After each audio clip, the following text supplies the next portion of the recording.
The statements we're about to show you are from the Holy Qur'an, and is said to be the official, unchanged, pure word of God, revealed over 1400 years ago. Claiming to be the word of God is a heavy statement, and without proof, or if a single contradiction is found within the book, the apparent word of God will be proven false. So without further ado, let's put the book to the test.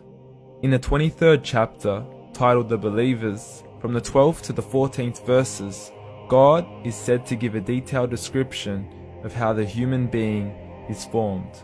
It begins by saying, "We then placed him as a sperm drop in a place of settlement, firmly fixed.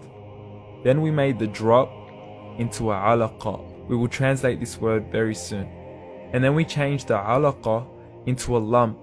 Then we made out of that lump into bones. And then we clothed the bones with flesh. Then we caused him to grow and come into being and attain the definitive human form."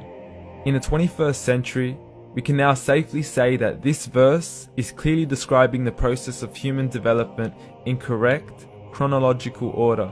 However, what we should be paying attention to in particular is the second stage, referring to the development of the embryo.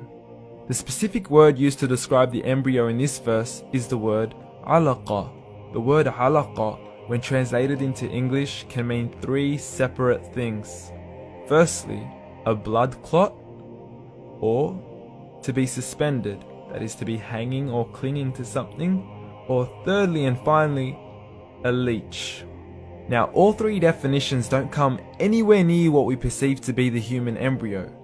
So, why are these words used, and what significance do they share with the human embryo? Can the embryo be described as a blood clot? Well, what do you think? In the 3rd week of embryonic development, a tubular heart joins with the blood vessels to form a primordial cardiovascular system, and by the end of the 3rd week, the blood is circulating and the heart begins to beat on day 21. The first thing that comes to mind in regards to being suspended or hanging is the umbilical cord.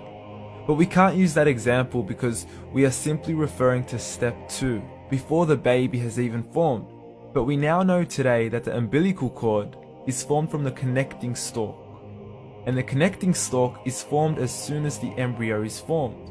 The embryo's connecting stalk has even been described by John Allen and Beverly Kramer as an object to suspend the developing embryo in the extra-embryonic column.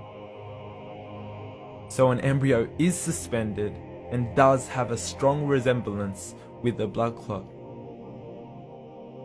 What on earth would an embryo have to do with a leech? Figure A shows the structure of an embryo at 25 days.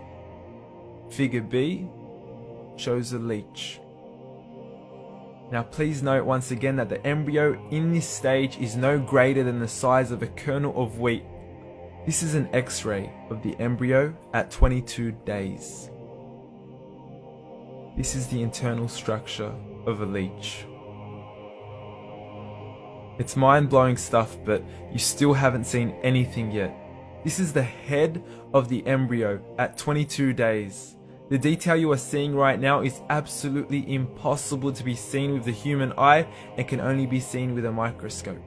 This is the back end of a leech. There's no other words used to describe this other than mind-blowing. The pictures we have shown you are impossible to be seen with the human eye or even to be predicted by the human mind. Once again, the verses we have shown you were revealed over 1400 years ago to a man who couldn't read nor write. Are these the words of God? Descriptions of the human embryo in the Quran cannot be based on scientific knowledge in the 7th century. The only reasonable conclusion is that these descriptions were revealed to Muhammad from God, from God, from God, from God, from God.